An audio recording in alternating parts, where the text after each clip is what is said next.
Knockoffs can be unavoidable at times, and for me, this knockoff model of Oliver from Thomas was the only version of the character I had for several years. Now, as you can tell, he's not much of a looker, especially in that face. I'm Geo, and today, let's see if we can harness some great Western energy and make the perfect wooden Oliver. First thing I wanted to target was his face. I mean, look at those eyebrows. I chopped the face off from the smoke box and used nail polish remover to take off the prints. I then used multi-surface acrylic paint and it turned out great. Now, I will say I should have primed the face before painting it, and you'll see why later. With the size of his eyes being so big, I decided to have him look to the right. I thought if he'd be looking straight ahead, it would end up looking a bit off and a little creepy. Next was disassembling the body, which was easy but provided some problems due to slightly uneven cuts from me. My first point of modifications was his tank, specifically attempting to remove the base that his safety valve sat on. Unfortunately, it was destroyed, but that was fine as I created a new thinner one with craft wood. A wooden dowel was used for the safety valve, and after a hole was drilled, it was hammered in place. The cab was next to tackle and was noticeably misshapen, specifically with the roof which was very flat. Using sandpaper I got it to a more curved shape, and later flattened the slanted coal bunker on the rear. After it was the perfect shape, it was glued back to the running board and gaps were filled with wood filler. Oliver's boiler was also unfortunately affected by a bad cut. The bottom part which sat on the running board was gone. This was fixed using a cut piece of a Jumbo Craft popsicle sticks. I thought I had no use for them when I was originally given them as a gift, so it was great to make them useful. Lastly, the smoke box, which the only modification I really did was extending the height of the funnel. The older knockoffs, like the official models, had the funnel and smoke box as two separately fitted pieces, as opposed to the newer ones that are one solid molded piece. So I was able to use this to my advantage. The funnel was glued into the proper height using cheap super glue and was sanded down. After this, the preliminary body was basically done. The tanks and boiler were glued together as one piece. I was originally going to immediately glue it to the running board, but opted not to due to the fact that having it as two separate pieces would make the painting process a lot easier.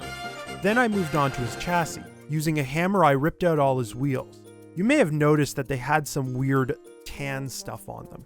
This was actually dried water putty. I previously needed to make an engine's wheel track on my Thomas Comes to Breakfast diorama, and seeing as I didn't have any use for him at the time, I ran Oliver through the putty to a pleasing effect. I never bothered to clean him after that, but luckily even after drying, the putty instantly comes off with water. So I left the wheels in a glass with water, and within 15 minutes they were completely clean. At the time, I assumed the pieces were the best I could make them, so I began the painting process. The running board was painted with the same gray I used for the face, and for the body I made a custom olive green mix with some green and yellow paint. The left and right sides of the running boards were painted black, and the front and back were done in a rich red. And lastly, the safety valve was painted gold.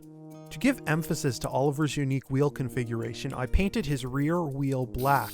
The wheels were then taken out and sprayed with Krylon gloss. Also, a friendly reminder to make sure to wash your paint palette once you're done using it, which I forgot to do. To add a little more detail and to make him unique, I decided to add triangular borders to the base of his safety valve. Now, this technically isn't accurate as the borders are meant to go where his whistle is, but honestly, I really liked adding this. It's a unique take, I suppose. At the time, I was really proud with the progress I made on Oliver, and I think I needed to take him on a little field trip. So I brought him with me to Ottawa Comic Con. Now, it honestly probably looked like I was filming an Amateur Character Friday, but I had a great time. And even better, I was able to get some pictures with him and some fantastic cosplayers, including Hatsune Miku. Wow. Oh my god, Randy Savage, the Macho Man. Oh yeah! The Macho Man! Butchie the Rock. Oh my gosh! The Acrobats! The Acrobats! The Acrobats! The Acrobats! Honaka Kosaka. And probably the closest Oliver will get to hanging out with the Trailer Park Boys. Now, as great as the con was, Oliver unfortunately sustained some damage, specifically the paint on his wheels, and honestly, after taking a long look at him, flaws in the model started becoming more apparent, specifically how uneven the sides of his tank were in comparison to the running board. So, as all great artists do, I took him back to the drawing board and disassembled him. Badly. Very badly.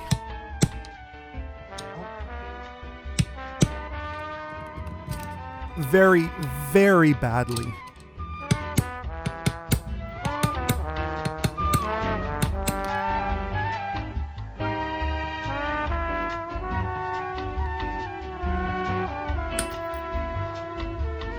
Wrong piece.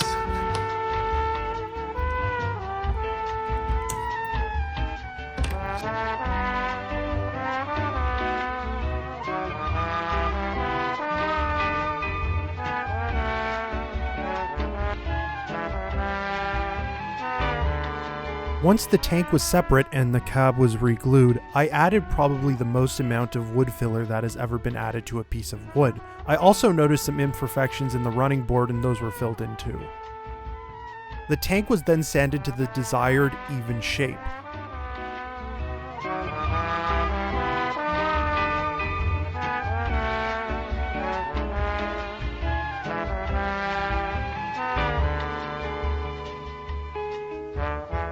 And after some more painting, it was glued back for the final time.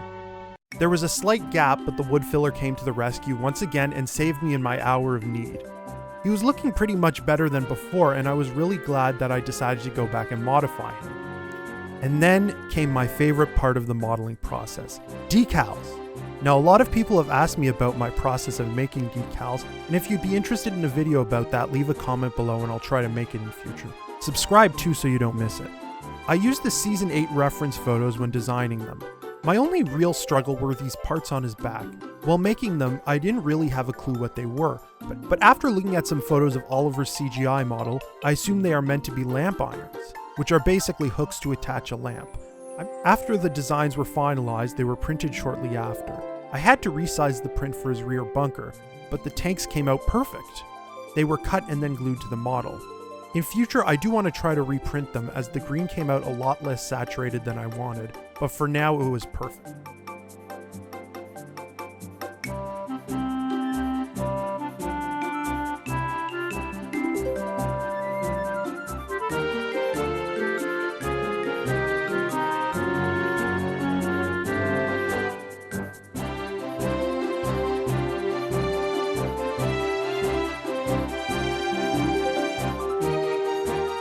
Then the running board sides were repainted black, and I decided to touch up damages from his contract, specifically on his face and wheels. I decided to paint the inside spokes of his rear wheel green after incorrectly assuming it was black. Do you remember my City of Truro video where I made a comment on how hard it was to paint red on top of black for the wheels? Well, I obviously didn't learn my lesson, and I paid the price. It happened again.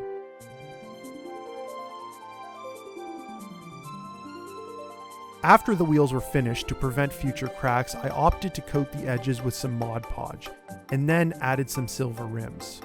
I then moved on to the face, which was just some basic paint touch-ups. This was great because it allowed me the chance to fix up the wonky eyebrows. And notice I'm reusing that craft popsicle stick from before to hold the face up, recycling at its finest. Nearing I was finished, I then remembered yet another part I forgot to do. Oliver has this thing on top of him that sits between the funnel and the dome. Again, another locomotive part I am unaware of the proper title of. And I decided I needed to add it. I took some poster board and cut it to the general shape that was needed, and then I layered 3 more pieces of poster board on top of it to give it the thickness I wanted. It was then painted and glued into place.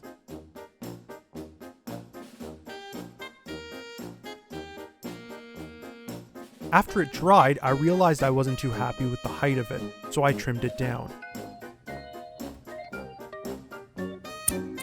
And added some drops of super glue to harden it. Then it was repainted and filed down to a pleasing look. It was at this point I realized I forgot to give Oliver something very important. He's got no dome! Yes, I neglected his dome. My second domeless engine. Shout out domeless engine. At this point, I really didn't know what to do. The original dome was too small, and after ripping it out of the model with pliers, it wasn't really usable. So I opted to just sculpt one again. It allowed me another chance to crack open the Crayola model magic.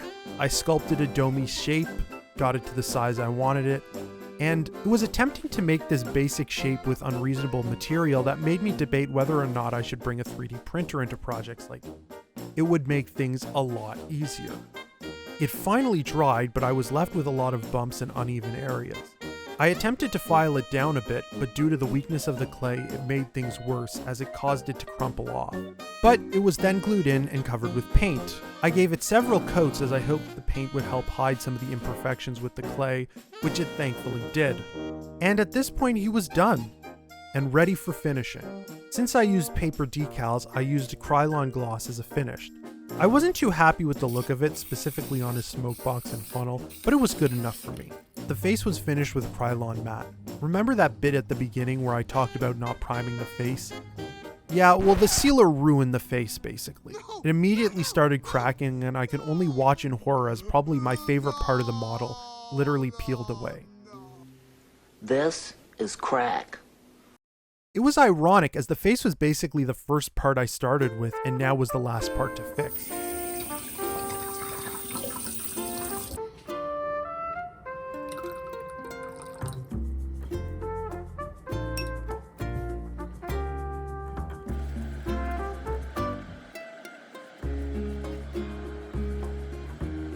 I spent around a half hour scrubbing the paint off with a toothbrush, which was not very fun, especially as I wasn't able to get it 100% clean. It was then sprayed with Tamiya primer and I went to paint it, which was a nightmare. Due to spraying it with the primer and having some residue that was unremovable, the face lacked the depth it once had.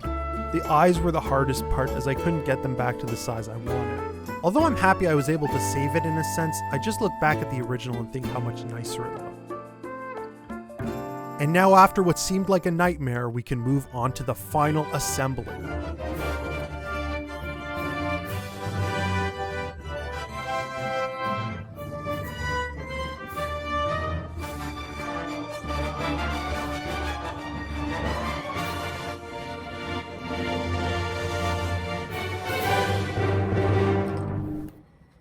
Oh, The next day, Douglas told the other engines all about Oliver. Sir Topham Hatt will have to know, said James. Douglas should tell him at once, added Gordon. Well, here he is, said a voice. Now, what's this all about? Beg pardon, sir, but we do need another engine. Yes, sir, ventured Gordon. A steam engine, sir. Well, unless one is saved from scrap, there's little hope. But, sir, one has. Yes, indeed. And thanks to you, Douglas, he is now at our works. Oliver is just what we need for Duck's branch line.